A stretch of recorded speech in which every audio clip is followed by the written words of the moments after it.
Welcome to the Rowdy Wrestling Podcast with Tony Stabile and Steve Rockamaniac. There's a rowdy crowd today. Hey now, everybody, welcome to the Rowdy Wrestling Podcast, episode number 2 this week. I'm going to say number 1 of the official WrestleMania weekend. Steve and I just finished watching the Hall of Fame induction ceremony.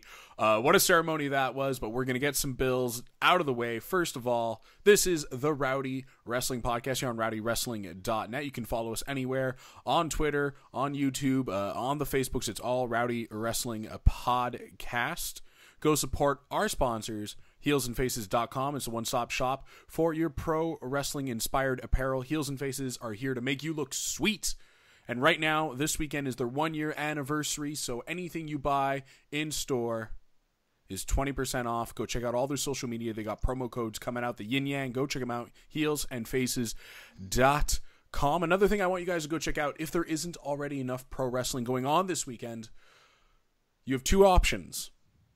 You can either get your ass to St. Ted Eyes, go watch NCW Poison d'Avril, April Poison, where I will be in-house managing Grindhouse, and you can go check out a fantastic local independent pro wrestling event there. Or if you're not around there and you're in front of your TV or you're in Orlando, Florida, go check out, we have the NXT TakeOver event that Steve and I will be reviewing tomorrow night as I continue to lose my voice.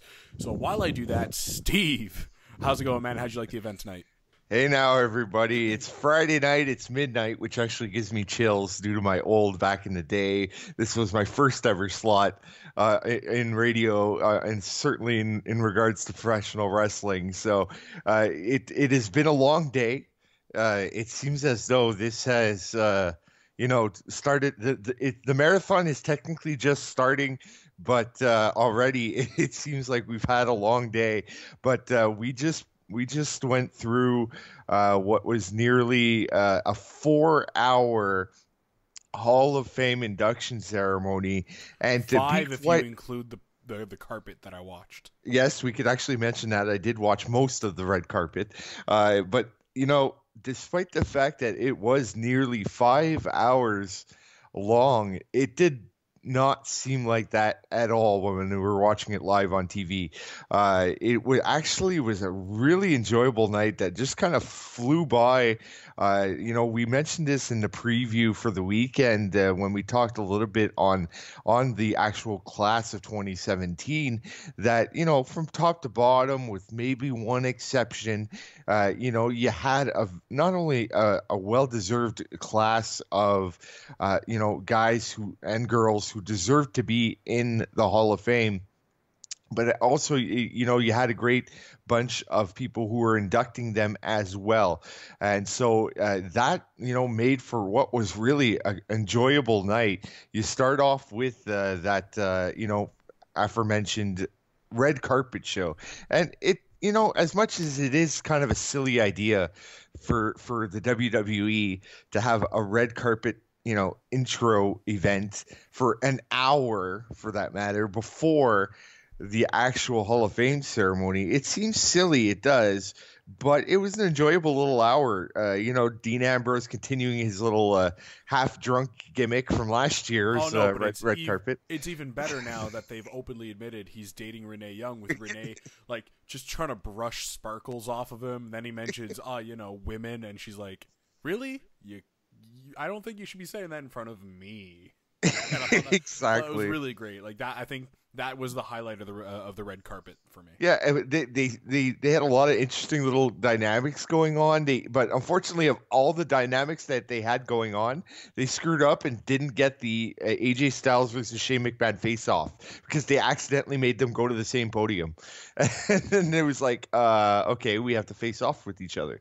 So, no, enjoyable little thing, even though it may seem like a silly idea, and it kicked off the night, and we finally got into the actual Hall of Fame ceremony of it, and what a night that was, Tony. Yeah, I'm gonna try and keep this in the order that they came out, but first things first, in my mind, probably one of the highlights of the night, Diamond Dallas Page, first inductee, being inducted by Eric Bischoff. And Eric Bischoff, my sister texted me while this was going on, calling him Grandpa Bischoff. I thought he looked just good. He looks younger without the beard. So very nice to see him freshly shaven when he comes out. And I thought he had a very great induction speech that didn't have much humor to it. Because the better induction speeches usually have humor in them.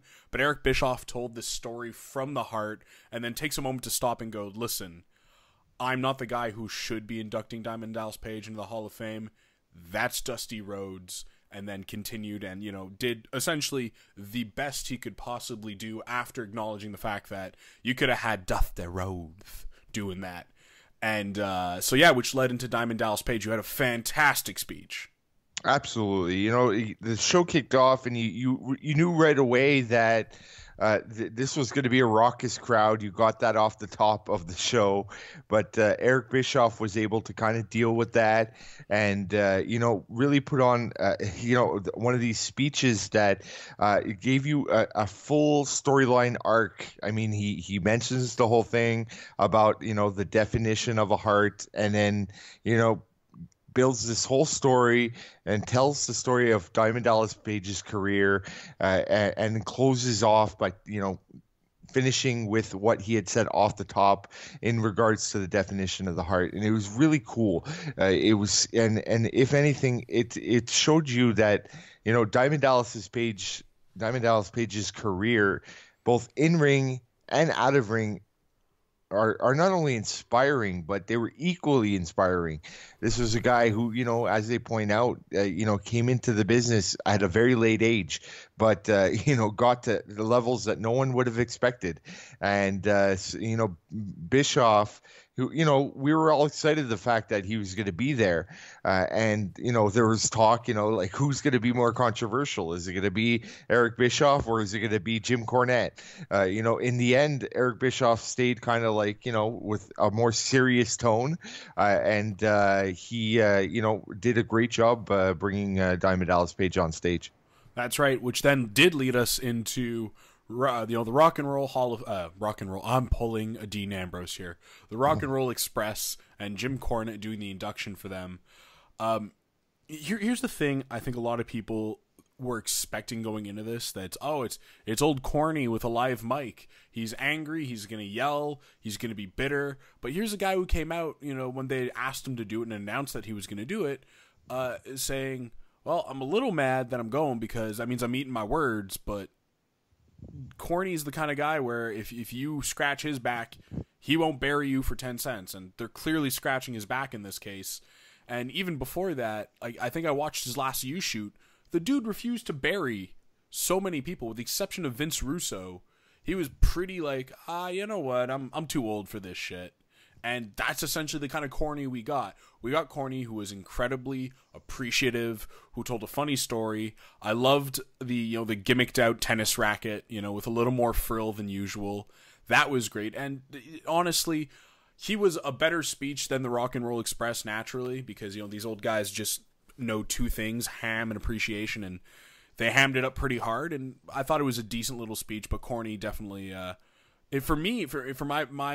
for my dollar, I preferred the speech he gave here than what I think people were expecting. Definitely there was the possibility that Cornette could have went off, on a tangent. He had a live microphone. I'm going to get to Cornette in a second, but I just wanted to mention a couple things just before we got to Cornette. Some of the things that, in terms of DDP's speech, he putting over Jake the Snake as his mentor was a really touching moment. And Hulk Hogan mention. We got our first Hulk Hogan mention of the night, and the crowd actually very positive reaction to Hulk Hogan. And of course, you could start the rumors that Hulk Hogan would be, on his way back for this weekend. But the most epic moment of, I think, DDP's speech is Kevin Nash blowing him a kiss, because it just shows how awesome Kevin Nash is, just to pull that out of nowhere. But that was a fun little speech, and then we get all excited because Jimmy Cornette's coming out, and who knows what he's gonna say, but for the most part, Jim Cornette was Jim Cornette. He did what he is best at, doing this big long runoff, but at the same time putting over the guy that or guys in this situation completely over. And only at one point did he decide that, like, hey, I'm gonna, like, kind of throw a little controversy in this here and get a little bit of a pop going. But he made the joke about, of course, how many kids that Ricky Morton and Robert Gibson probably had in the Carolinas, saying, Morton and Gibson had more sex on the way to the ring than most people do in an entire year. So, it was just pretty much the most controversial line he dropped in the entire thing. Of course, I think Twitter pretty much exploded at that point. It's like, hey, this ain't PG. Vince is going to cut his mic off. But no, Cornette, I love this promo. It kind of made you realize how much of a shame it is, really, that, he has just become so bitter towards the business overall that, he's not there anymore. And, there's been little, hints and jokes and tongue-in-cheek tweets like, hey, maybe Jim Cornette could come out with Dawson tomorrow and be the tag team manager for on NXT, which would actually be pretty cool if he were to do that. But he did a great little speech, put them over very well, of course. And these old guys, Ricky Morton and Robert Gibson, they had some good points. There were some funny moments there.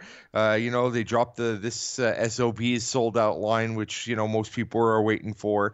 I kind of enjoyed the fact that they dropped the line of our independent rate just got out the roof, because they made it a point to point out that they're still active on the independent scene. But what really was pissing me off at this point and it was unfortunate. I understand the crowd was going to be raucous. I mean, we've come to expect that, but don't antagonize them.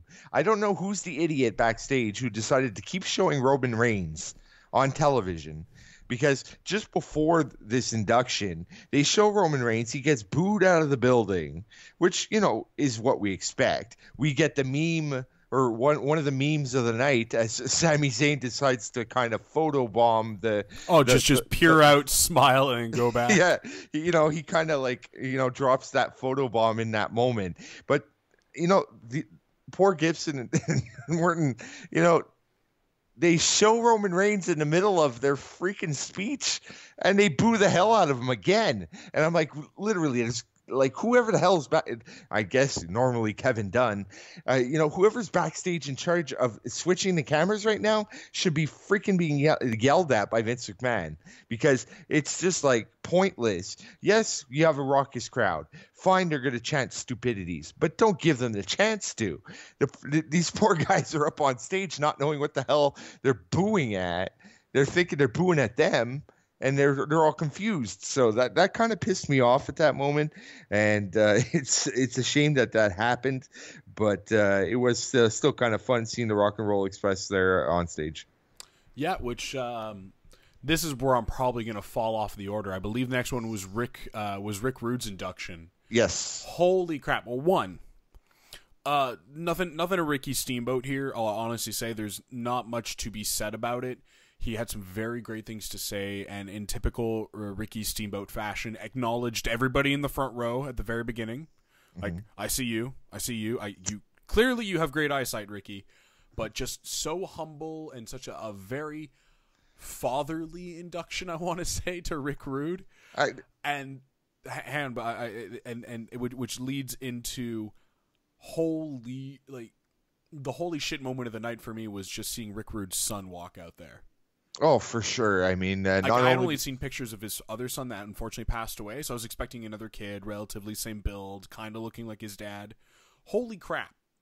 Oh yeah, he has the build and the height to be the next Rick Rude, so to speak. This guy was not only did he take some of the best lines from his dad's career, but he delivered it, perfectly. The crowd was loving it. They were, he was over, to say the least. One little note, or at least thought, in regards to Ricky the Dragon Steamboat. I don't know about you, but I much rather, and I guess it could have been for Diamond Dallas Page as well, but it could have been really cool for the Ravishing Rick Rude induction if you had Jake the Snake Roberts do it. I think he, having seen him last year here in Montreal when he did, his stand-up routine, he had some good stories about Ravishing Rick Rude. I think he could have really put him over in classic Jake the Snake fashion, and I think that would have been a kind of a better induction. But wait a second. Yeah. Every story he told about Rick Rude could not have been told at the ceremony. That was straight up.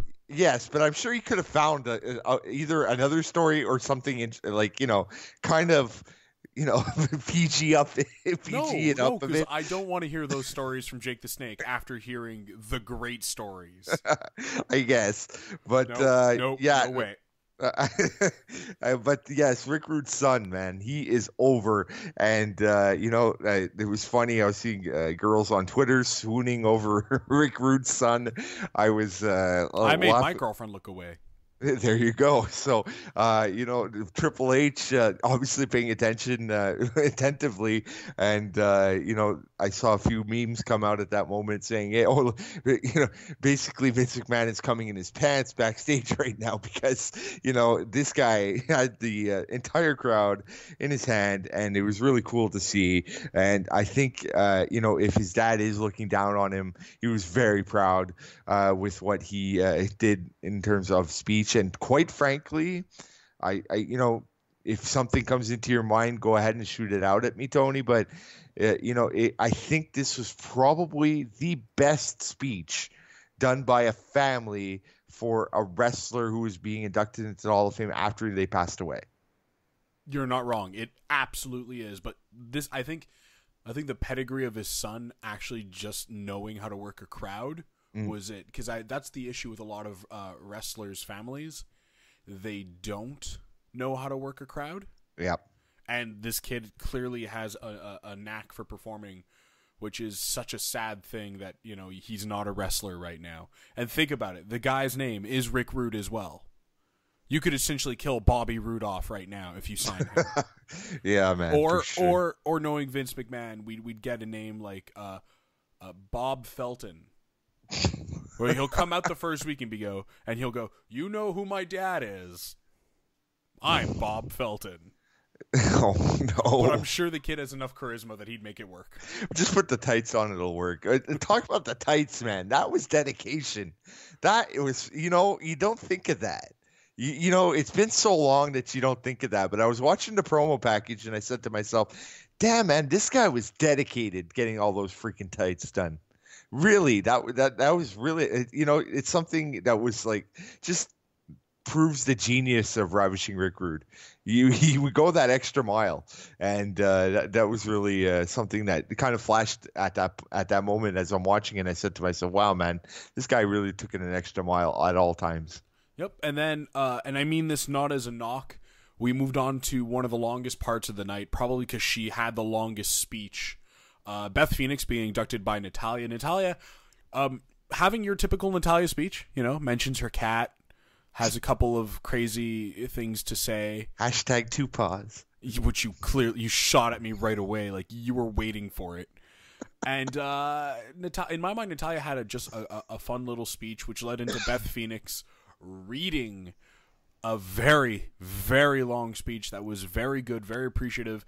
A girl who remembered absolutely everybody along the way. If you held the door open for her one time, she thanked you in her speech, and that's humble all the way. Really appreciate it.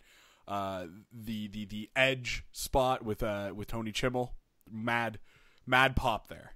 Yeah, her. She's like, "My husband Adam." I'm like, "Damn, this guy's over." Of course, obviously we know it's Edge, but it was just funny for a moment to say that. Oh, my husband Adam, and then the crowd's going nuts. The Tony Chimmel spot, very funny, but the very touching moment of her telling the story of how Molly Holly, who at least according to Lance Storm, is like the sweetest person alive, as he tweeted earlier tonight. Well, this just proved it.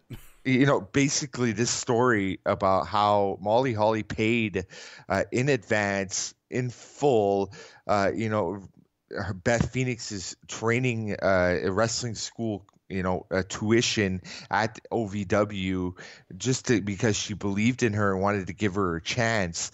That was it was so touching. And to me, I mean, as a guy who honestly wasn't sure about Beth Phoenix's induction, and of course, I still stand by what I said the other night on our show where we talked about Miss Elizabeth or China or whatever it may be, who are probably more deserving, technically than Beth Phoenix. But the speech was really cool, and I enjoyed it, and I said, wow, this girl. Really, it was deserving after all, and the speech did it for me, and so that was kind of cool. And at that point, we're 2.5 hours in, and it just seems as though even though she had a long speech, it had flew by really that first 2.5 hours plus the extra hour for the red carpet. So we're at 3.5 hours at this point, and it didn't seem like that. It seemed like we had been going an hour and a half, maybe 2 hours at that point. But we're at 3.5 hours, and it was really developing into an awesome night. And of course, then there was this moment where we were gonna have the Warrior Award, and I was like, oh boy, here we go. Train crash about to come into the station here.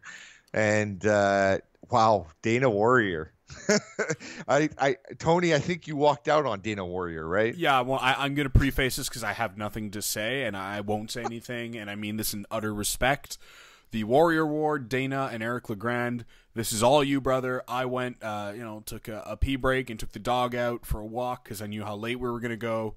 So tell us all about this. Well, I didn't necessarily write down, notes on specific things that she did say, but I don't know if she prepared this speech or someone wrote the speech for her, but she did this really cool speech where she is trying to establish that there's heroes in your everyday life, but also in the world of professional wrestling. And she starts referencing different individuals like Stephanie McMahon being an evil queen, and she calls out Enzo Amore, who happens to be sitting right in back of Big Cass. And it was just a hilarious moment where these it was just a series really of hilarious moments where she's kind of referencing different people and different wrestlers and trying to establish that there's heroes all over the world and all different types and so on and so forth. But it leads in, of course, to her getting into Eric LeGrand and his story. But the first 3/4 of her speech, where she's doing wrestling related references to even her husband at one point, it was actually well written and well prepared. She knew her crowd. She worked her crowd. Now, I don't know if she wrote it. I don't know if somebody wrote it for her, but she definitely, performed for the WWE crowd, and that was cool to see, actually. And so at that point, I kind of said, okay, you know what? I thought we would have a train crash here, but this is actually going pretty well. So they bring out Eric LeGrand, who has an inspiring story. Don't get me wrong. He definitely has a story that is interesting and that is definitely worthy of the award when you look at the definition of the award. He may have went a bit long, to be quite honest. He probably talked just a little bit too much about certain points, but a lifelong wrestling fan that had some cool wrestling memories, and still had an inspiring message to deliver. So, even though he may have went a few minutes too long, it was not as bad as I would have expected it to be. and not as bad as we all pretty much expected it to be going into it, because it was like, okay, why are you putting this on TV? No. And I expected a total train crash at that point. I was like, no. It's been 3.5 hours. Don't kill me now. I still have to do the Rowdy Wrestling podcast after. I don't want to fall asleep here. But no, it turned out pretty well. It flew by, so I didn't have a problem with it in the end. Yeah, and and once again, I don't mean that in disrespect. It's just a very long night and had to pick my battle. I saw an interesting tweet where it says, they said, well, shouldn't WWE be honoring draws? And I was just like, oof, but in a way, you're right. Like, they should have at least mentioned him. That would have been, because we haven't really heard many updates for draws in recent years. Draws makes them look bad because he got hurt with them. This guy doesn't look bad. Yeah, no, exactly. This guy, no, it don't look bad. He got hurt playing football. Yeah, no, see, no, it's completely different. Yeah. But no, yeah, I really appreciated that tweet actually when they dropped draws, because it's been a while since we've thought about draws. We don't really get updates about draws, but when they dropped it, I thought, hey, you know what, that was definitely a spot on reference there. So shout out to Gail Kim Groupie for dropping that one. So then let's move on over to Theodore Long with the APA inducting him. APA, as usual, funny guys, funniest induction of the night. Oh, you know what? And they that's the brilliance of these two guys. They kind of knew, like, okay, we're coming off of this Dana Warrior Award and the Eric LeGrand story, and they kind of knew that the crowd is at this point, nearly 4 hours in, and that they need a little bit of a pick me up, and that's exactly what they did. They came out, started spewing the comedy, talking about how Teddy Long's the cheapest bastard in the world, how they owe him $72,000. And it was funny stuff, got the crowd back up, got the crowd going, and definitely knew their crowd. So that was job well done on both of their parts. And Teddy Long, telling some of the stories we've already heard in the past, but he hit the points that he needed to hit. He created a tag team match. That's what we all wanted to hear. And he finishes it off with he's a Hall of Famer. Perfect. Well, job well done. That's what you need to do. You hit your spot. I'm sure Vince McMahon popped for it. So it was job well done on all three parts. Yep. So then we move on over to the main event of the night. Well, you forgot about the Legacy Awards. We move on over to the main event of the night. Virgil says he's Legacy Wing material, and I agree. I think we should start a campaign. That's on you, brother. All right. I look forward to this. We're going to start it. So in this, we had the main event of the night, Kurt Angle going into the Hall of Fame, being inducted by John Cena, which for me, they probably chose John Cena for completely different reasons. The only reason I feel it fits that John Cena should be inducting Kurt Angle is both of their theme songs lead the crowd to tell them that they suck. That's the only reason for me why I was like, yeah, this is awesome. See, that's the only thing that John Cena did wrong. Because John Cena literally, came out. He got the raucous crowd. Of course, they booed him. Yep. But then they did the Let's Go Miz chant, which was kind of interesting. But the only thing he did wrong, because he did a very short speech, short and sweet. He knew we've been here for over 4 hours. So everybody just wants to see Kurt Angle at that point. So he does a short speech, no problem, perfect, well done. But the only thing he screws up on is that if it would have been perfect, they're chanting John Cena sucks. All he needed to do was turn that into a Kurt Angle reference, and it was perfect. Yep. I would have marked out. I would have been like, that's it. That's his job well done. That's the only thing I could have criticized about his speech. But he kept it short, sweet, brought out Kurt Angle, and I had chills. To hear Kurt Angle's music, to hear the "You Suck," to see Kurt Angle walk back into the WWE, and after all this time, after such this long story of his ups and downs, and that run in TNA, it was really awesome to see Kurt Angle come home. Yeah, Kurt Angle, I think I've always found Kurt Angle to be weird when he does shoot interviews or he's not talking in character. He always feels kind of like a hokey American, and I mean this not in a horrible way. Don't send the hate mail for that comment. Of all things I've said on the show and on radio here in Montreal, my thing is when I mean hokey, he's just an appreciative guy, and I think he's come back around to WWE in the sense that, yeah, he wouldn't have had anything if he didn't have what he did there. And the fact that he stops, he doesn't stop a speech, but he made his speech about, listen, guys, they throw something wacky at you, just do it. And do it well, whether you want to or not, because it'll be memorable and it might just make you. And he pulls out the cowboy hat. And it's true. I think at that point, had he not been able to turn into the total goofball and actually just make fun of himself seriously, it might not have gone the way it did. And holy crap, he pulled out every stop. What did he have? The hat, the hair, the milk, Sexy Kurt.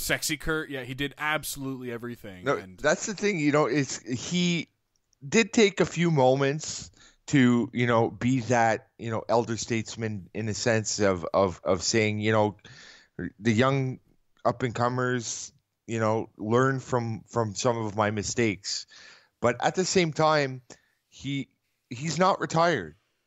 Technically he's not retired, so in a way he kind of played into the fact that he's being inducted into the Hall of Fame, and did some reflections on his career, and tried to be that guy who tries to say, hey, this is what happened in my career, but you could be better.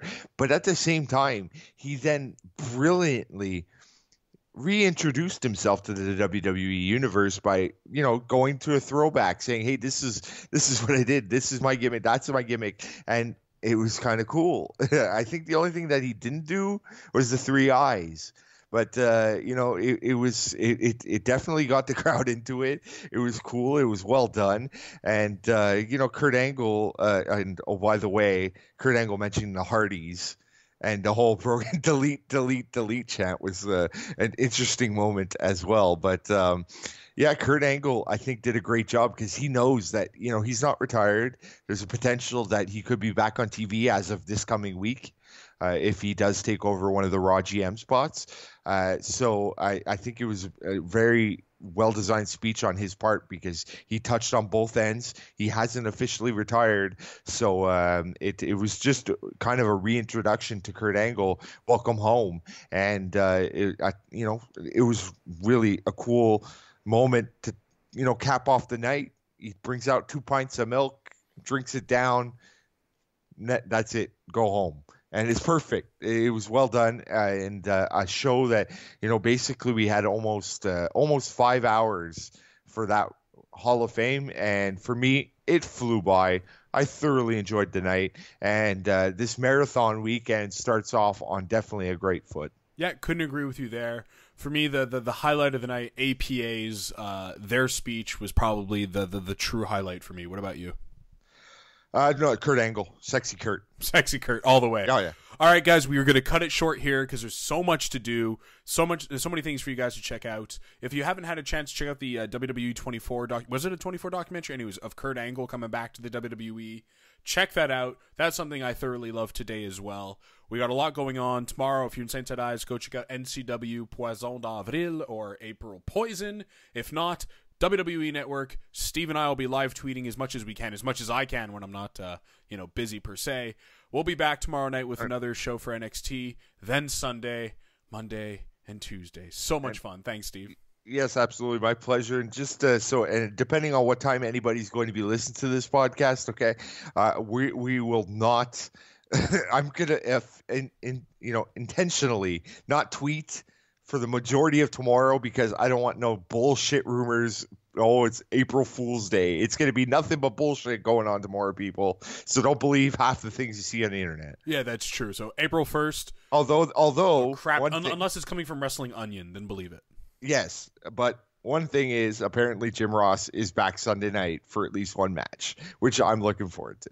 All right, everybody. Thank you so much. We'll be back. Stay tuned.